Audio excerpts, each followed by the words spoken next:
a negotiating bridge to nowhere.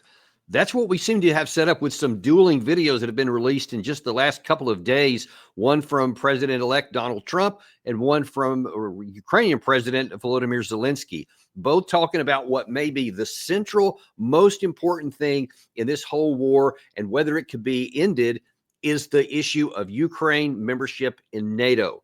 Now, as you know, Putin has cited that on numerous occasions as the reason for this war. It's been talked about many times before. In all of the opportunities that Putin had, or Lavrov, or any of the other a number of other Russians have said throughout these 3 years, is the necessary provision that in any kind of negotiated settlement that there be no Ukraine in NATO. That's like a non-negotiable. One of the key things in here. Well, now then, when Trump was elected, he was elected to try and get this war over. That's one of the things that distinguish him from his opponent Kamala Harris. And so he's been saying then nothing but that. Well, a couple of days ago, he was asked at a press conference in Mar-a-Lago exactly what he thought on that, and he laid out a position. Volodymyr Zelensky was asked at a separate issue what he thought about NATO. We're going to talk about how those things are very different and what can be done now that when you basically have Putin, Zelensky, and Trump all having different views on this, how is this going to unwind, and what is this going to mean for the course of the war? To try and unravel this, we have one of our best analysts, one of our go-to guys, Larry Johnson, former CIA analyst, and obviously snappy dresser. So, Larry, first of all, just welcome back to the show. Always a pleasure to have you here. Thanks, Danny, and Happy New Year again. Same to you. Same to you. Well, listen, this is just kind of some crazy stuff. Even without any videos, I mean, the fact that anyone is talking about Ukraine being in NATO at this stage of the war with the tactical situation as we know it is, seems kind of odd to me. What do you think? Yeah, that's like inviting a homeless guy to be a member of your country club where everybody has to pay an annual fee of $10,000. He's not going to be able to afford it. He's not going to bring anything to the table other than risk. So, yeah, no, it's absurd. Well, let's see how this kind of fits into the bigger picture here, because I also want to talk a little bit about the tactical situation, because really without understanding and having a firm grasp of what the reality on the ground is, it's a little bit more difficult to put these comments into context to show why they really don't make any sense. But let's start first of all. Even before we get to the NATO issue, in this Lex Fridman interview that many people have been seeing for the last couple of days, it's been all over the internet. The author or the podcaster, he's kind of trying to play a neutral position there, because I think he genuinely wants the war over and wants to get all the people into a room. He said a couple of times to have this peace deal talked about, but he could see that there was a problem, that a blind spot that Zelensky had, that he tried to illuminate a little bit. And that's that you say you want a negotiated settlement, you say you're willing to discuss things, but then you don't actually want to talk to Putin himself, nor do you want to have any kind of a deal that Putin would agree to. So Lex says this. More sanctions. It's okay. Not to take off sanctions. It's okay with you, but it's not going to be okay with the president of Russia. Yes, but I'm not thinking how it will be very good for him. He's still a killer. I understand, but unfortunately, the reality is that a compromise is needed in order to reach an agreement. In your understanding, the fact that he is in jailed after all the murders, he is not in jailed assuming all the murders, and no one in the world is able to put him in his place, send him to prison. Do you think this is a small compromise? This is not a small compromise, and to forgive him will not be a small compromise. To forgive, no one will forgive. This is absolutely impossible to forgive him. So then that was indicative of Zelensky's every time, and there was many times in the interview that Fridman tried to bring it back to, yeah, I get it. You don't like some things, but you still have to talk to him and you still have to make a deal, which means you're going to have to give something up. But Zelensky mentally never seemed willing to get to that point and just says, no, he's got to go to jail. He has to pay for what he's done, etc. If you can't even mentally in an interview come to the position where you're going to talk to your opponent to reach a negotiated settlement, to get whatever you can out of this, how is this going to go forward? Well, Russia's going to continue to move forward militarily. There's really only two ways this will end. Option one, Donald Trump will come in And on first, second day in office, he will announce to Zelensky, hey, our money to you, no more. It's done.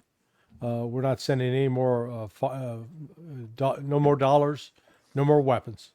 That's it. And orders U.S. military and intelligence personnel out of Ukraine.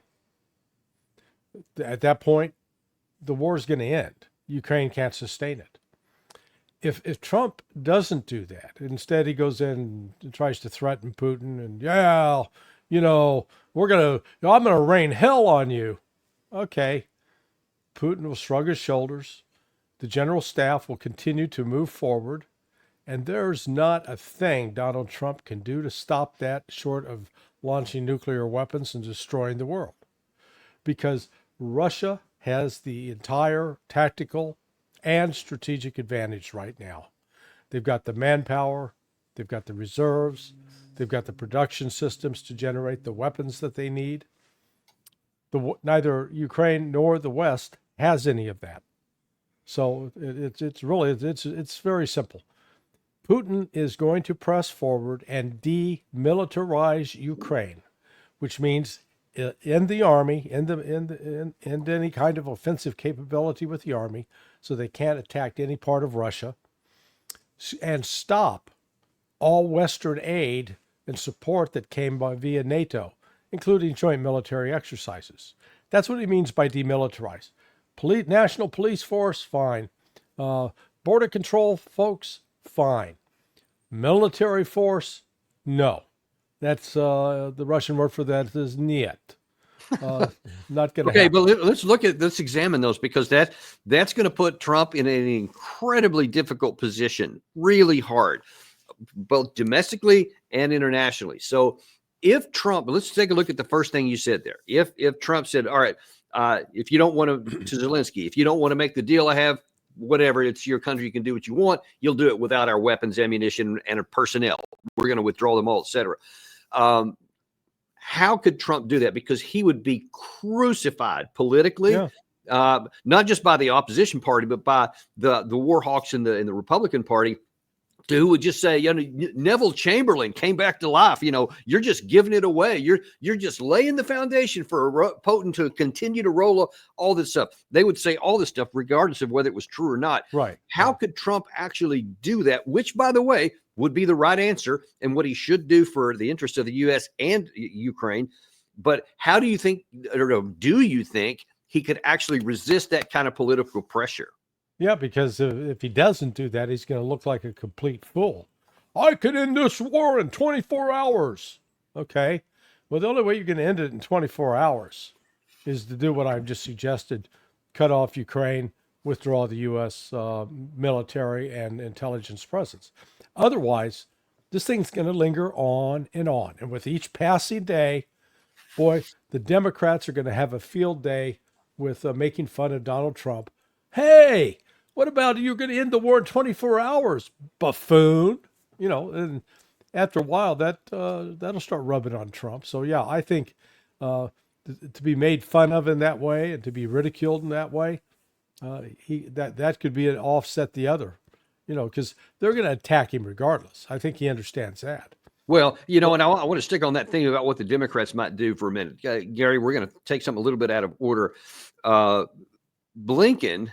Blinken, Secretary of State, was kind of had an exit interview where he was talking about a whole range of issues, one of which was this one here. In my view, he and the Biden administration are absolutely setting up Trump to do as much political damage to him as they can, because they know where this is going to go, despite what they've been saying. But listen to how Blinken is publicly characterizing what his administration has done. Right now, where as I'm looking at this, I think the real measure of success is whether going forward, Ukraine will continue to stand strong as an independent country, increasingly integrated with Western institutions, and able to stand on its own feet militarily, economically, democratically. And in each of those areas, we put Ukraine on a trajectory to do that. Do you think it's time to end the war, though? These are decisions for Ukrainians to make. We put Ukraine on a trajectory to stand independent, militarily viable, and economically strong. what planet is he on? Now, obviously, you know the true answer to that, but I suspect that many people listening to that in the West go, "Oh, okay, that's cool," because now that he's basically saying, when the reality finally breaks through that, they'll just say, "We did everything we could. We gave all these billions of dollars, and then Trump lost it," or he'll say Trump just gave it away. If Trump goes down the path where he has to make the negotiated settlement, he gave it away. If he doesn't do that, and Putin does what you just said he would do, then they'll say you lost it. So it seems to me that he's been set up for a loss one way or the other by the Democrats. Well, but that's why Trump went out at his press conference yesterday and made a very strident point that, hey, this war never should have got started in the first place. This is all Biden's fault. Biden has created these conditions, and this is really on Joe Biden. He made that real clear. So, I think he's already savvy to the, that's going to be their play, but he's already now pinning the blame right back on Biden. So, but again, I think Trump has painted himself into a little bit of a corner, or maybe a big corner, by saying, "Hey, I'll get this war done in 24 hours." Okay, the clock's going to start, on at noon on January 20th.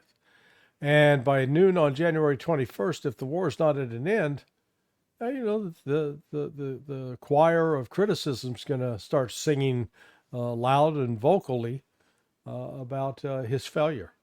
And each passing day, one more reminder of his failure. So, again, his options are limited. He either pulls the plug and takes the loss, or tries to hang in there and do sort of a Biden light. I'm not sure what that would consist of.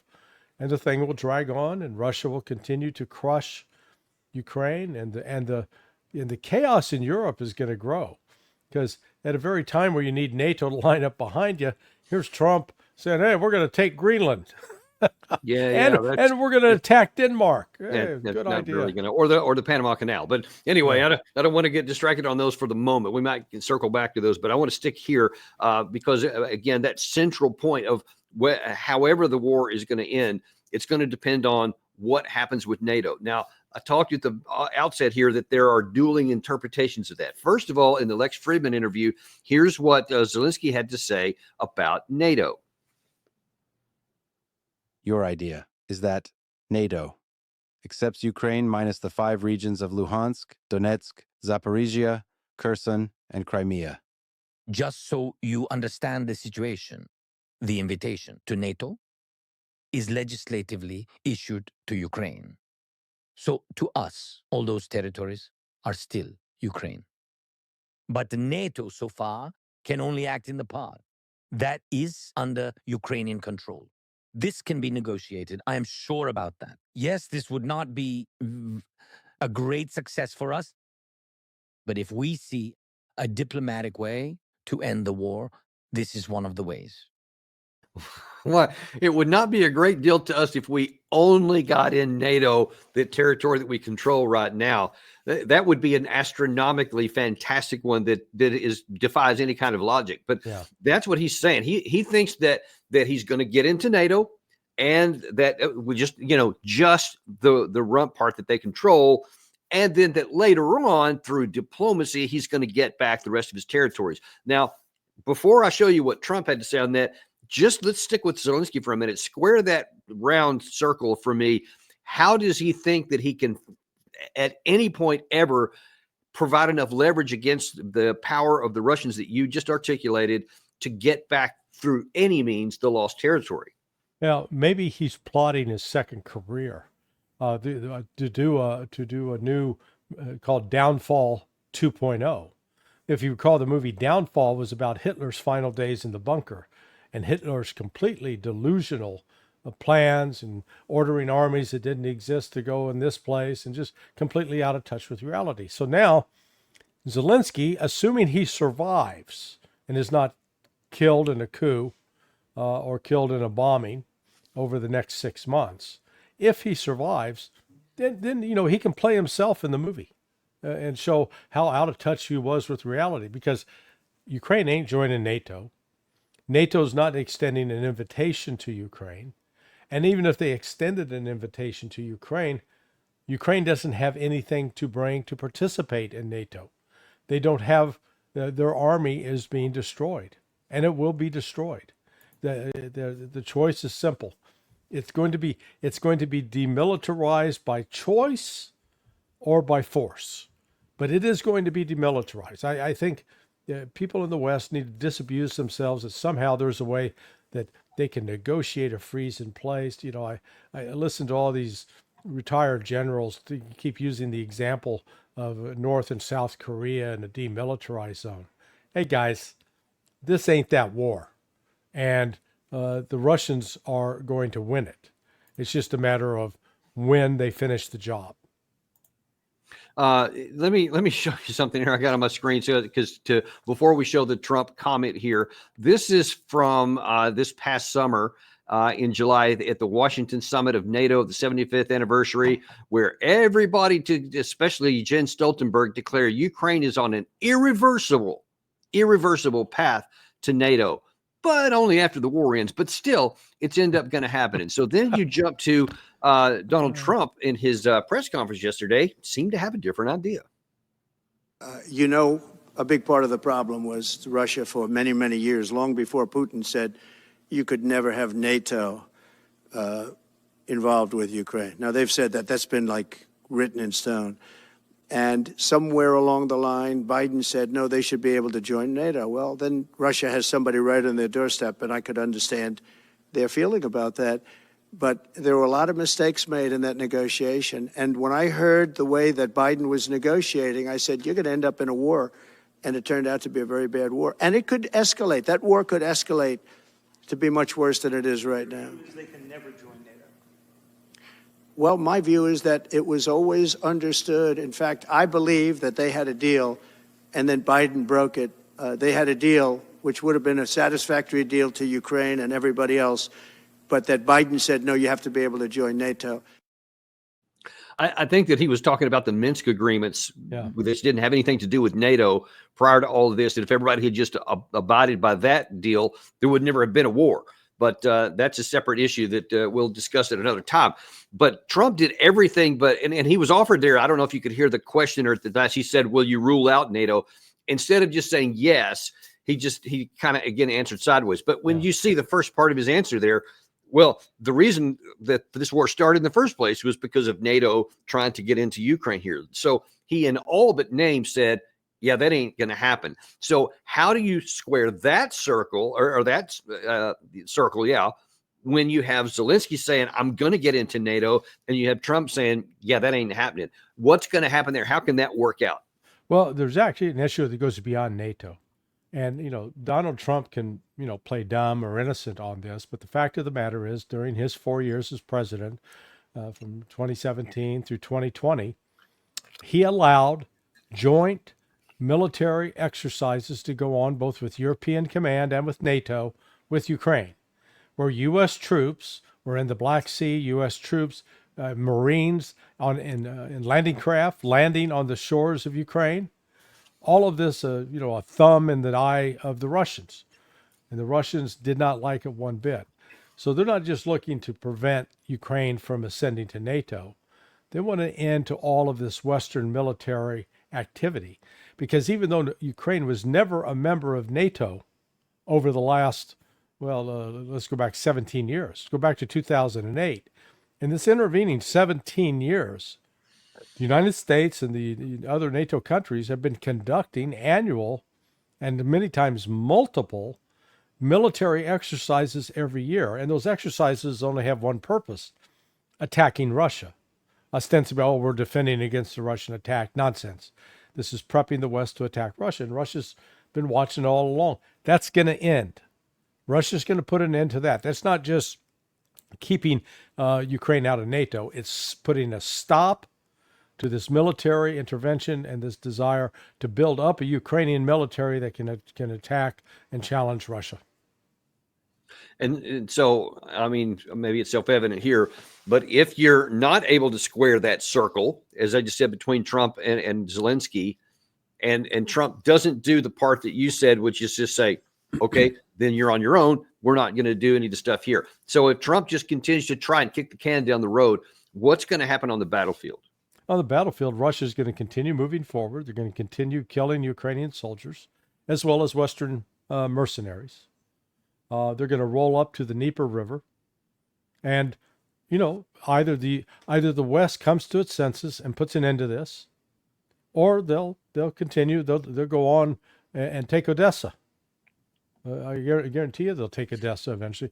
They will control all of the territory that's to the east of the Dnieper River. They will control some of the territory just to the west of the Dnieper. But at that point, they're not going to go necessarily and try to conquer all of Ukraine. Because, look, the Ukrainians are going to try to start an insurgency, and people keep saying, they can do like the Afghans did. Well, you know what? The difference between the Afghans doing an insurgency against us is our soldiers didn't speak Pashto. Our soldiers did not speak all of the several different languages that were there. Our soldiers didn't understand the cultures. Our soldiers didn't look like them. Hello, the Russians have already done this once. They did a 10-year war in Chechnya, a terrorist war. There was, again, an insurgency, and they beat it. So they'll be quite capable of beating it. Russia's on, again, we've talked about this before. People keep pretending like this is the National College Football Championship, and it's the fourth quarter, and Russia's only got 2 minutes left, and it's got to score a touchdown. No, Russia's ahead 70-0. Okay, they don't need to score a touchdown. Time runs out. They're still going to be they're in a winning position, and that winning position is not going to change. And plus, there is no clock in this game. It's just we're just going until we have achieved our objectives. It's interesting. You talk about, we talked a little bit about the domestic problem that Trump could have about the fact he's going to be waylaid into being accused of having lost the war. That is being facilitated in large part because of what I would like your view on this. Is this an information operations that's designed to not care about the situation, or do people actually believe this? And I mean, even the people who are covering these headlines. Here's a series of headlines I want to show you that show you just talk to me about the condition on the ground being that Russia is moving forward. I did a show earlier today where we did an update on the front line, and everywhere you want to look, even admitted by the Institute for the Study of War, which is as pro-Ukraine as they get, they have to concede that Russia's making progress everywhere. Every single place, to include in the Kursk area. But then you have headlines like these. North Korean artillery signals Russian desperation in Ukraine. You toss that second one up there. Ukraine's Kursk offensive could spell the end game for Putin.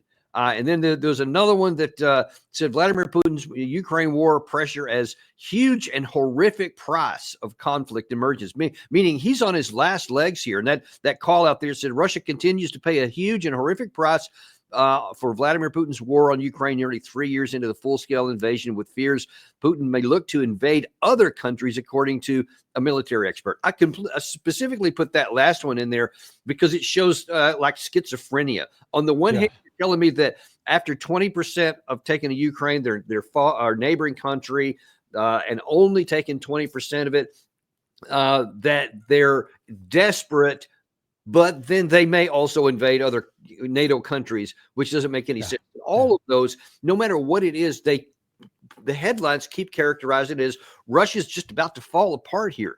How do you reconcile all those with what's actually happening on the ground? This is a colossal intelligence failure on the part of the collective West, especially with respect to the CIA and the Defense Intelligence Agency. They are taking the Ukrainian intelligence, the information they get from Ukraine, and they're just repeating it. They're not subjecting it to any kind of independent analysis or fact check. And as a result, they continue to believe this. The CIA actually created the whole story about North Korean troops in Kursk, and that the Russians were using North Korean troops because they were so desperate, so they're so short of manpower. I mean, it's just a bald-faced lie, but the problem is they believe it, and we saw that with Donald Trump's remarks, because he's being briefed by the CIA and being told that, oh yeah, Russia is suffering horrendous casualties. They can't keep this up. And that's part of why Trump thinks, oh yeah, well, I can negotiate a deal, because they're suffering. They're going to have to give up. Tell you what, Don, let's change the assumption. If the reality is Russia's not suffering horrendous casualties, then Russia's not under any kind of domestic pressure at home, how does that change your calculation in negotiation? Yeah, in fact, during that press conference at Mar-a-Lago, he actually said that he said his motivation was to end the killing, and I take him at his word for that. But he said that there are hundreds of thousands of deaths on both sides. Yes. It's horrific on both sides, and the casualty rates from every source that legitimate source I can tell, is substantial for the Russian side, but it's probably 5 to 1, 6 to 1 on the downside for the Ukraine, much higher. Yeah. And that does change the calculation, especially when you look at what's left on the other side yet to employ, and on the other side here yet to employ. And then that's way like this. Yeah. Yeah. Take whatever measure you want. Casualty wise, the Russians probably have lost, have 100,000 killed in action, which is a significant number. Yeah. Not to be minimized. That's the same thing I've heard. But they're fighting for what they view as an existential threat. And Russia has not mobilized. Right. Russia has not mobilized for war. They're treating this as a special military operation. They're relying upon people to come in and sign on contracts. They're recruiting the average 30 to 40,000 a month. And they're not suffering a desertion rate. Whereas Ukraine can't sign up 20 to 30,000 a month. Ukraine's suffering 20 to 30,000 desertions a month, and Ukraine's casualties killed in action are well over 1 million. Well over 1 million. So it's actually about a 10 to 1.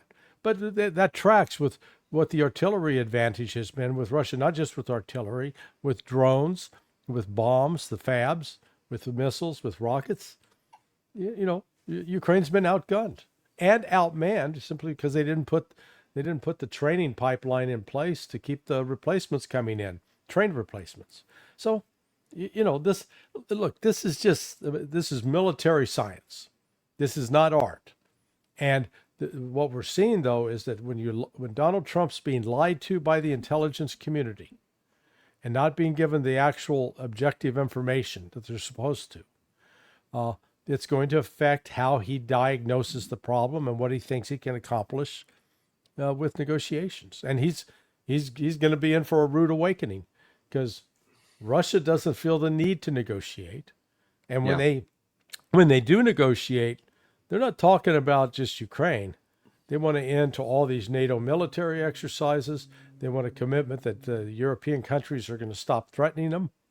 And as you correctly noted, the contradiction that on the one hand, oh, look how weak the Russians are. They can't even beat the Ukrainians in 3 years. Eagle. And then now they're going to take off and conquer them. Conquer all of Europe. I mean, it's just ridiculous. Yeah, it's just crazy.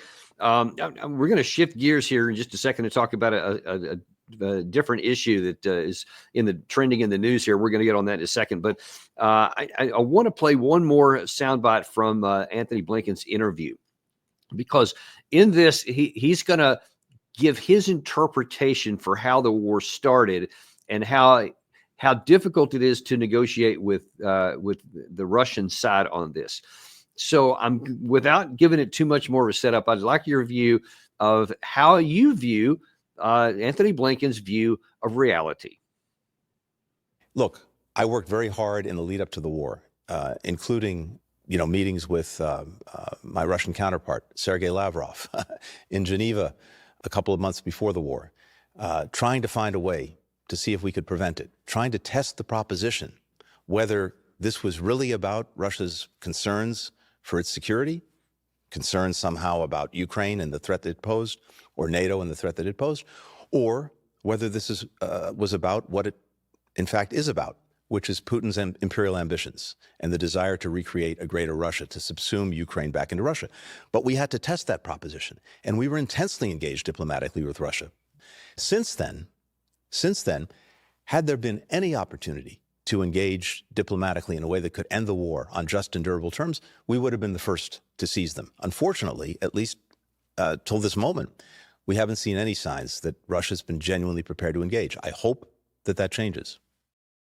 So how do you view that? Is that how it was, that we tried to end this diplomatically, but we found out that actually Russia wasn't afraid of NATO? They were actually just wanting to recreate the Soviet Union. We'll start there. Yeah, his entire premise about Russia's imperial ambitions. So imperialism implies conquering countries. Now, I don't recall Russia saying it's going to take over Greenland, it's going to launch a military attack on Panama, or that it's going to take over Canada.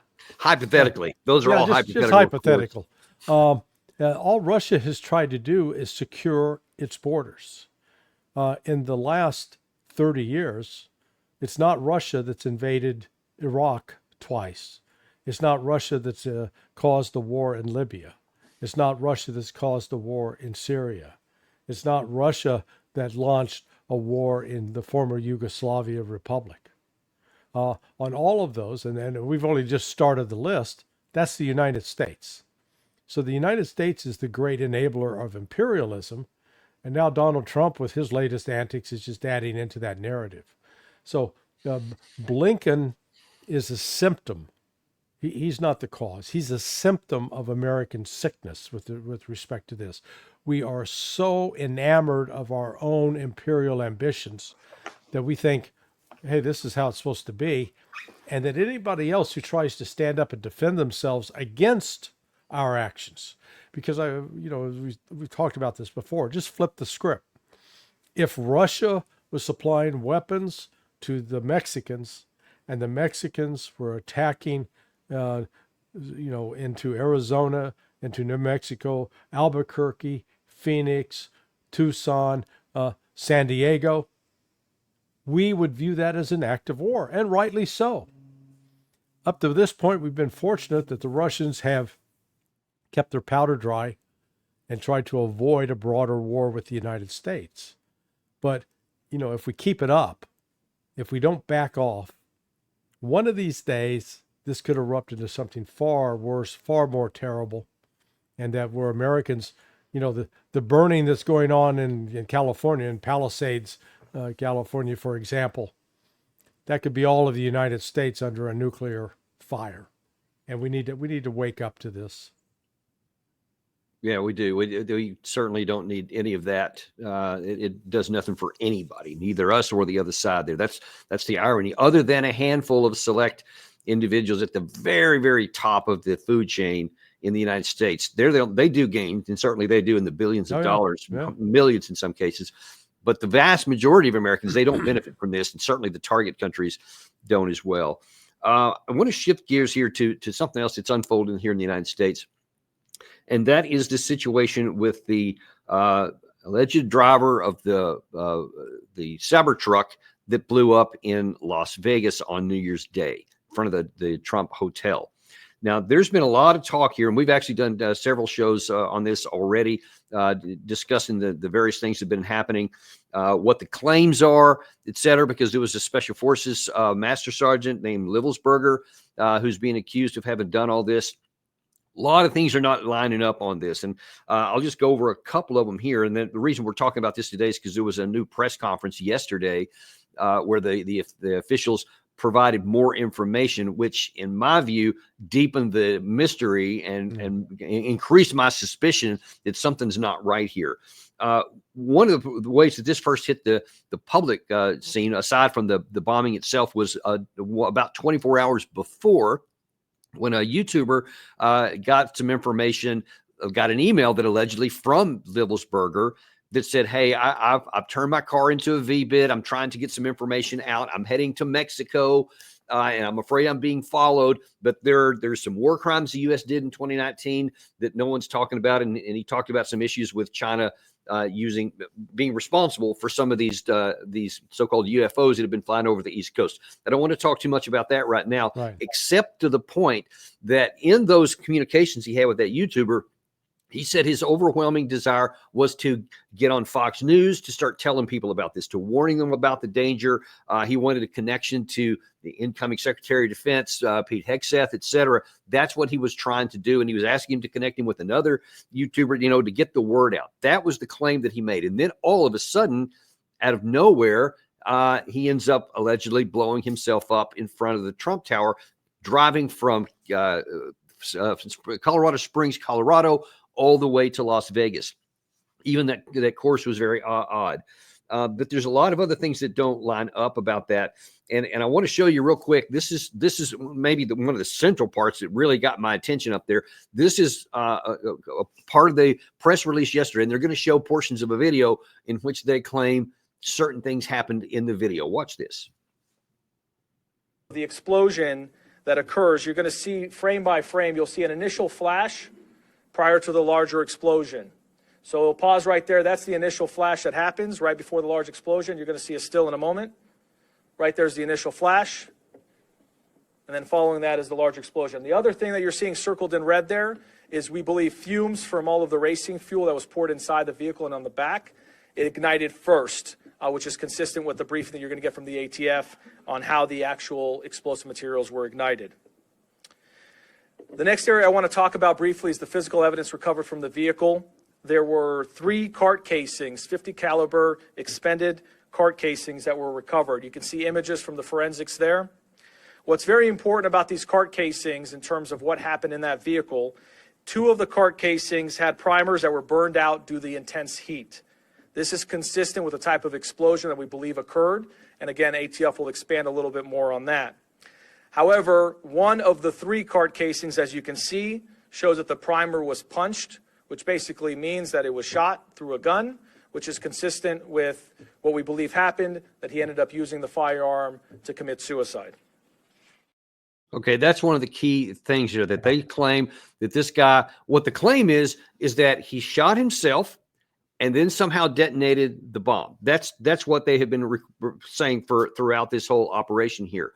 And then today, because many people, to include us on our channel, we were saying, hey, if you fired a 50 caliber firearm into a person, it's going to leave a huge report, a huge blast that you'll be able to see. And I said on the video, no one sees anything. So now then they come and say, well, actually, yes, there was.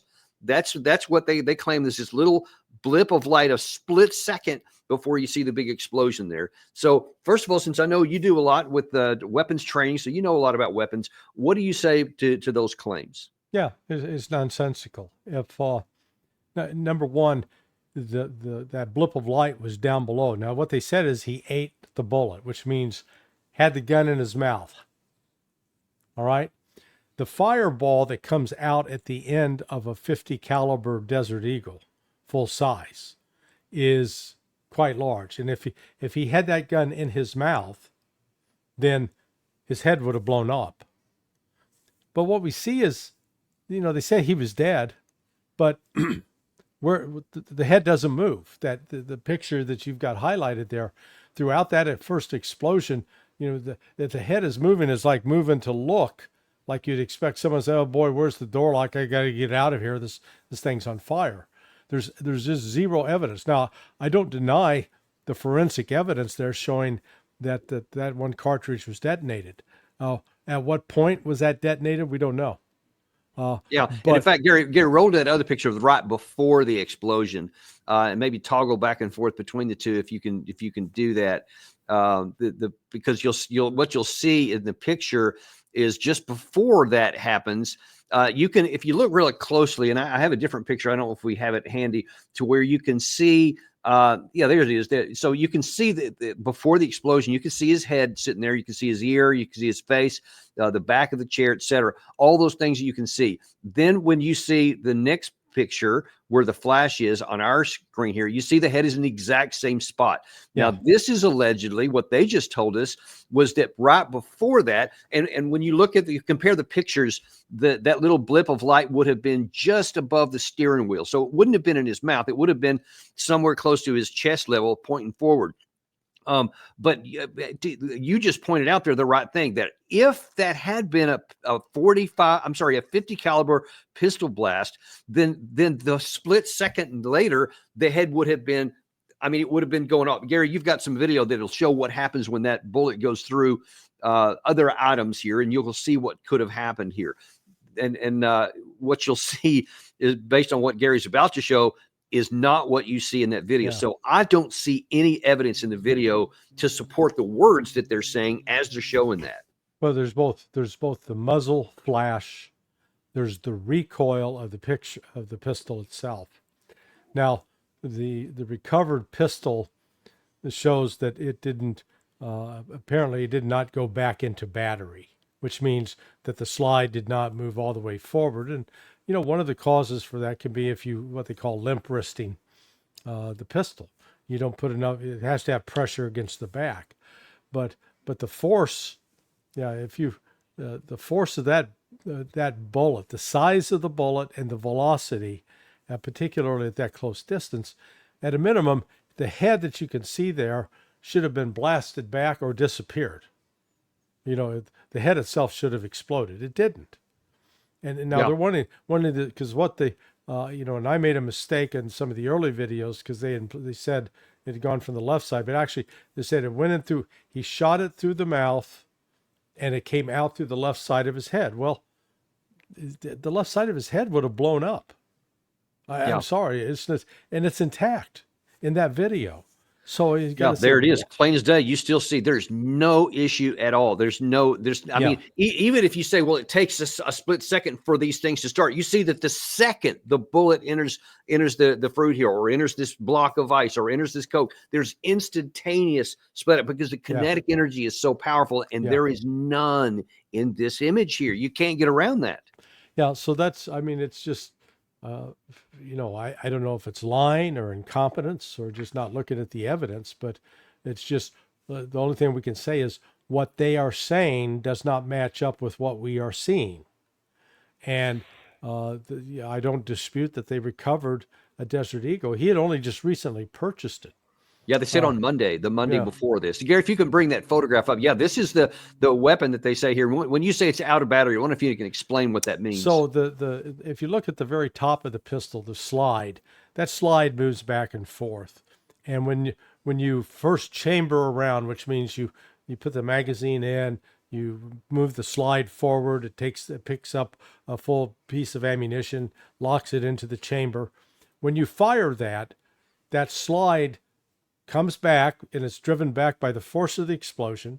It extracts the shell casing, and the shell casing then hits an ejector piece on that's a little piece of metal that ejects the shell casing, and then it should go picking up another piece of ammunition and slide in and go fully back engaged where you could fire it again.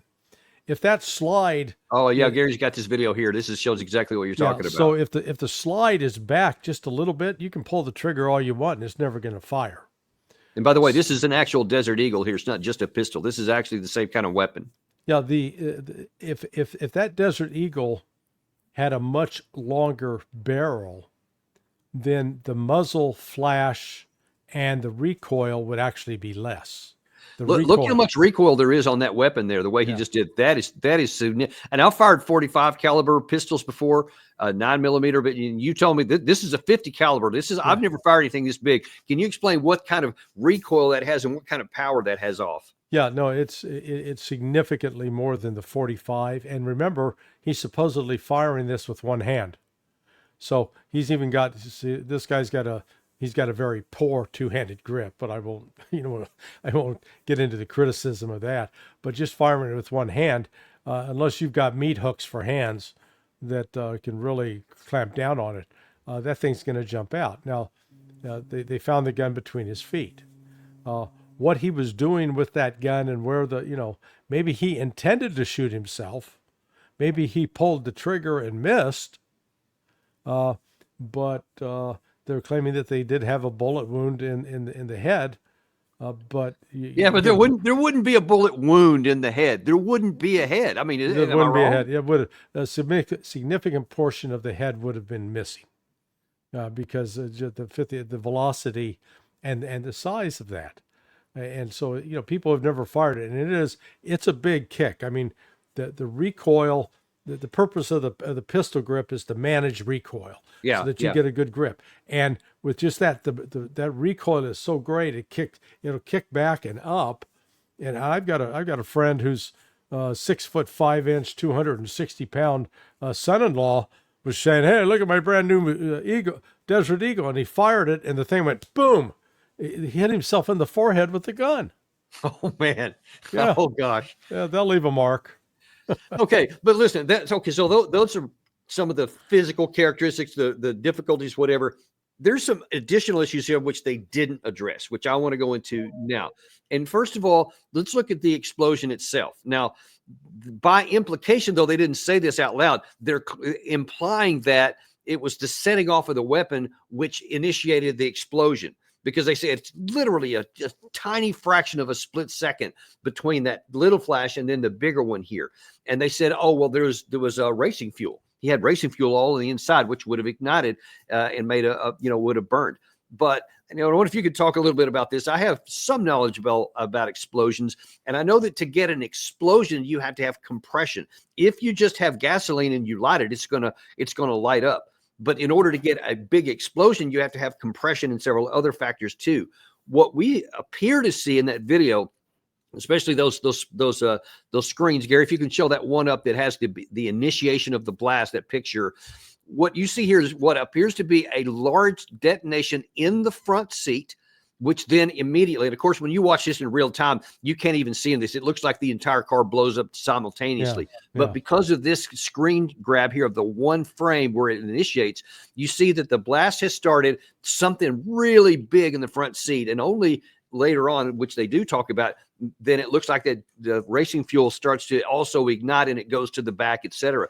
But there is some kind of massive explosion and I think they said there was like 70 kilograms of explosive that were found in here. That's not going to get ignited by a pistol. You can't count on that. You can't say, well, when I pull that trigger because of the gas, that's going to blow the vehicle up, because that would light the gas potentially, but it wouldn't set off an explosive device. How do you see that part? Well, if you've got gas fumes from either racing fuel or gasoline itself, and it's in an enclosed space, then that could, but it's not going to create what would be called a high explosive. It's going to be a low grade explosive. Now, it still moves faster than the eye can see it. But what's so odd about this is, remember the story that one headline you showed, that he used ChatGPT to figure out how to build a device? Excuse me?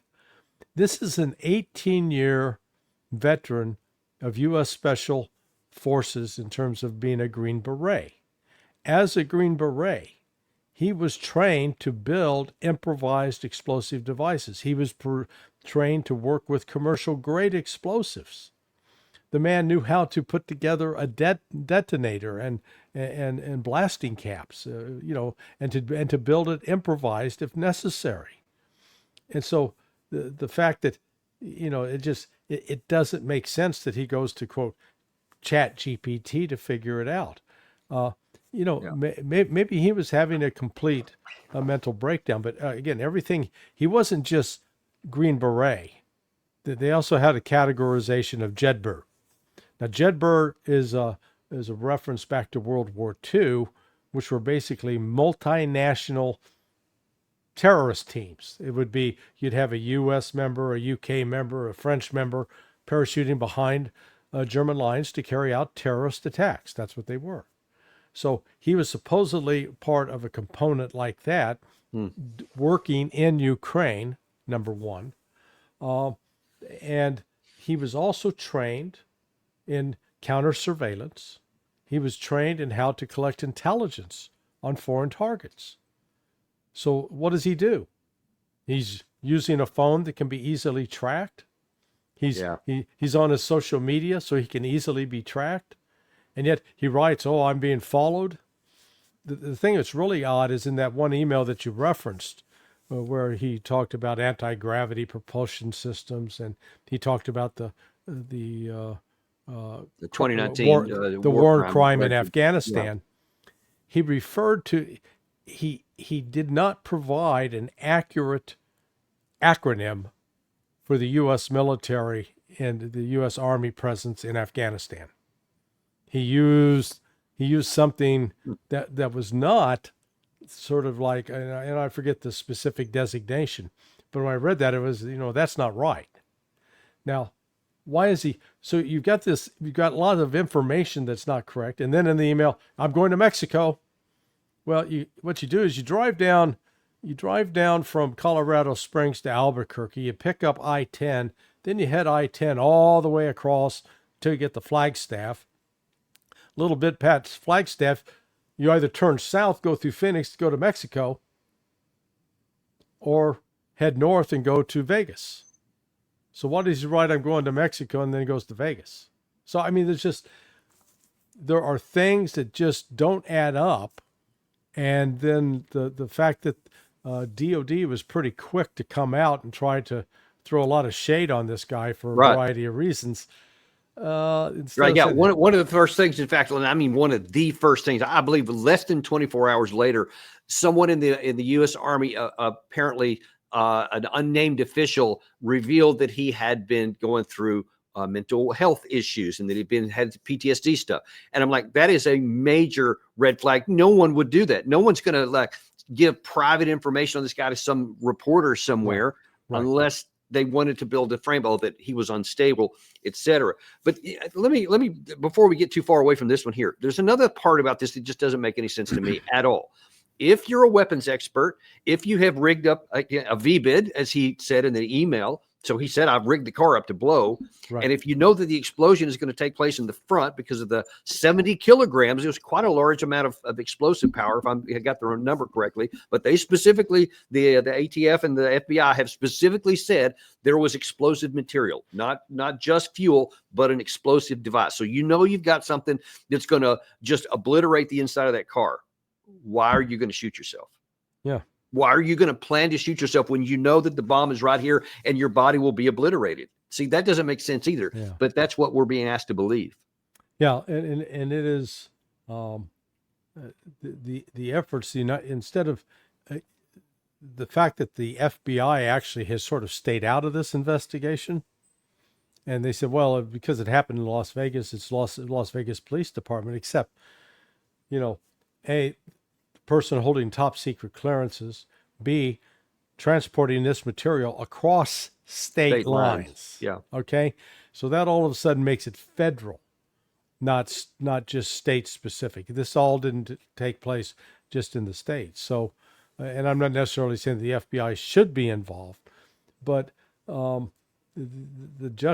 juxtaposition of the attack in New Orleans that morning, then with this attack, and I'm not claiming that they're necessarily connected, but then the whole backstory that emerges with Leibelsberger suggests that there's some broader sort of psyop going on, some broader purpose that, using these people,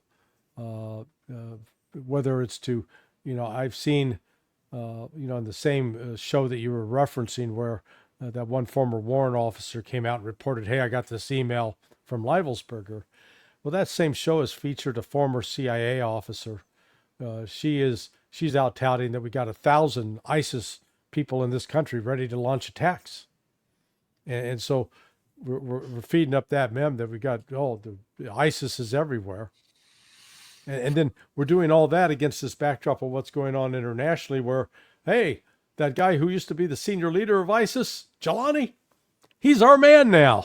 We've taken off so which is it? ISIS is this massive threat, or ISIS is our new best Middle Eastern pal? And so it's just a lot of it's designed to almost sow confusion and fear among the American public, as opposed to coming out and saying, hey, this guy had a mental breakdown, and we can't tell you. We know that he died.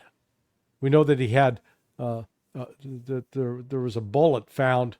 That's what they say. I guess they said they found the bullet in the brain. I don't believe that, or that the bullet exited the. A 50 caliber is not going to be stopped in anybody's brain after a 3-inch firing range. That ain't going to happen. So if they said that, I didn't see that part. Then they're definitely lying. Someone said that he ate his gun, and again, we don't see any evidence of that. So if he had it down below, we see evidence that didn't happen. Actually, to the contrary.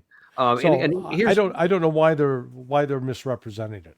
Well, that's the whole thing. There's a lot of things that we can point out that we know, but that only opens up so many more things we don't know.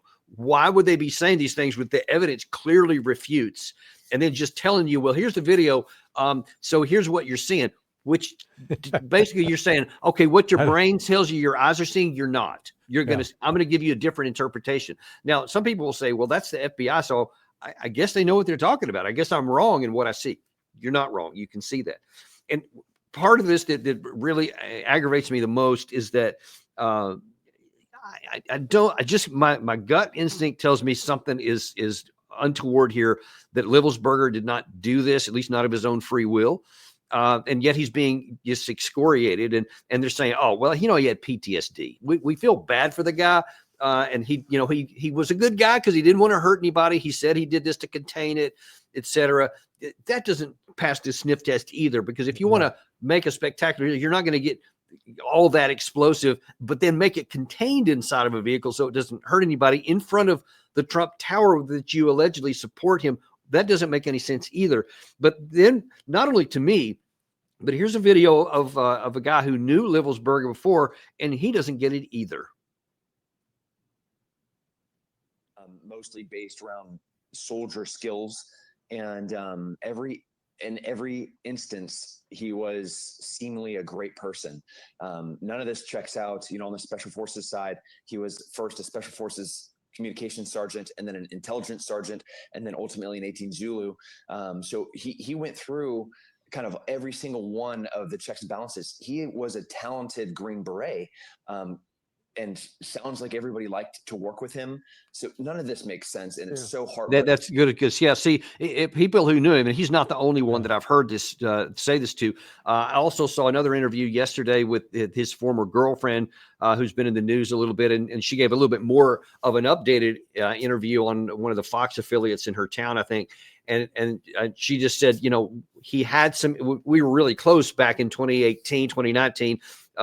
And he had some challenges at that time. She said he wasn't terribly depressed. He was just really sad about a lot of things, and had a lot on his mind, and was going through some kind of therapies or something like that. But she said it wasn't anything that apparently couldn't handle. And he went on, was alive, had got married, had a baby, was having a good life. She said everything looked good from that point forward, and she hadn't had any updated information. So whatever may have been going on in 2018 or 2019 really doesn't have any impact here, because all the evidence we do have is not of somebody who has struggling with these internal problems. And so far, you correct me if I'm wrong, but my understanding from having some limited work with special forces during my time in Afghanistan is that they are an extremely tight group with their fellows.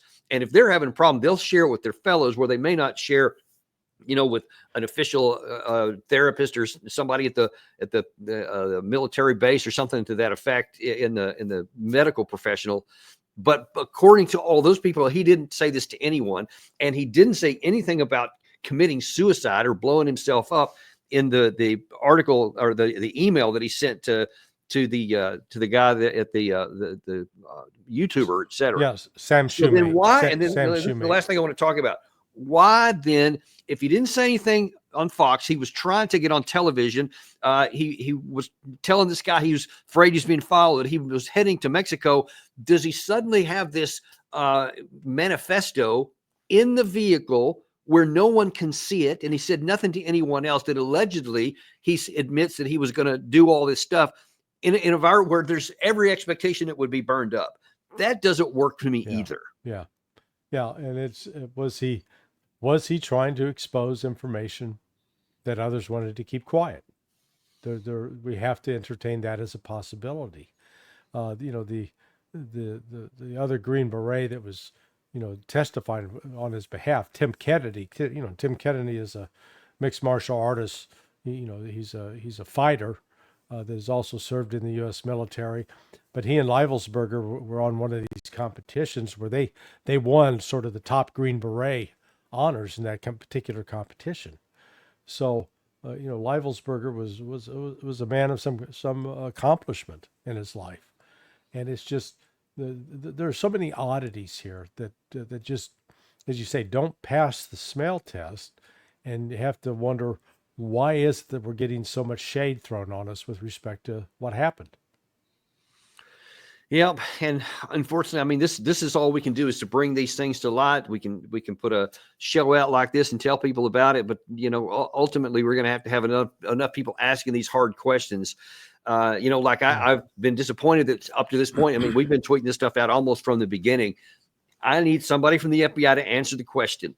You said that he committed suicide by shooting himself in the head. That was on CBS News, where the official expressly said that in the head. And yet here is this detonation at the moment of impact, and there's clearly no wound to his head. His head is not going back. It's still fully erect and normal like it would have been here. There is all the evidence said it was not shot before then. How do you reconcile those two things with a 50 caliber weapon? Yeah. No one's even asking the question, so FBI doesn't have to answer it. And that's the disappointing part. Well, actually, I don't think it's FBI. I made the mistake early on thinking it was FBI that said that, but then it turned out it was the Las Vegas Police Department who's been making that claim. Now, so far, to my knowledge, the FBI hasn't come out and said one way or the other. But it has been the Las Vegas. Whoever Las it is, Vegas, it's unofficial, and they need to answer that. Yeah, no, I fully agree with you that, we can see with our own eyes that what you're saying with your mouth doesn't add up, and it's not consistent. Danny, the other part we really haven't gotten into here is this guy was conducting operations in Ukraine. He was in by virtue of that, they call the 18 Zulu, and being a Jedburgh, odds are real high he was conducting joint operations with CIA and with Ukrainian intelligence that were drone related. Did he do something there that was creating an issue for him? We don't know. But he was an individual that was trained to deal with counter surveillance, and he claimed that he was being tailed. And yet, despite being tailed, he did everything wrong from a tradecraft standpoint to basically, hey, here I am. And maybe that's what he was doing. It was a cry for help. Here I am, catch me. We don't know. And it's just, it's a tragic loss for his family and friends. And, whenever you get someone who was trying to serve the United States in uniform, and then they get burned up, used up in that service, and the government's not there to have their back. That, unfortunately, has been too common a tale for many of our veterans. Yep. Yeah, that's obviously an issue that's near and dear to my heart. But anyway, we'll leave it there for right now. And if we get any new information on this later on, we'll certainly bring it back up and bring you back on to talk about it. So, but in any case, thank you for all these things today. Obviously, you can everybody can go to sonar21.com where you can get what's really going on with Matt Lippelsberger about the FBI story or any of the other things about the Russia-Ukraine war, or Middle East, anything. Larry's got all the answers here. So go visit that. All right. And thank you very much for coming on. Thanks for joining us today. Been a good day. We're going to stay on top of this and all the other issues too. Remember, we're on podcast now. So if you don't have a chance to watch the video, you can definitely keep listening because you don't want to miss shows like this where you're getting information you don't get anywhere else. Apple Podcasts, Spotify, Podcast Addict, anywhere you get your podcast. Type in, though, Daniel Davis Deep Dive, and you'll find us waiting there for you. Thank you very much. We'll look forward to seeing you tomorrow on Daniel Davis Deep Dive.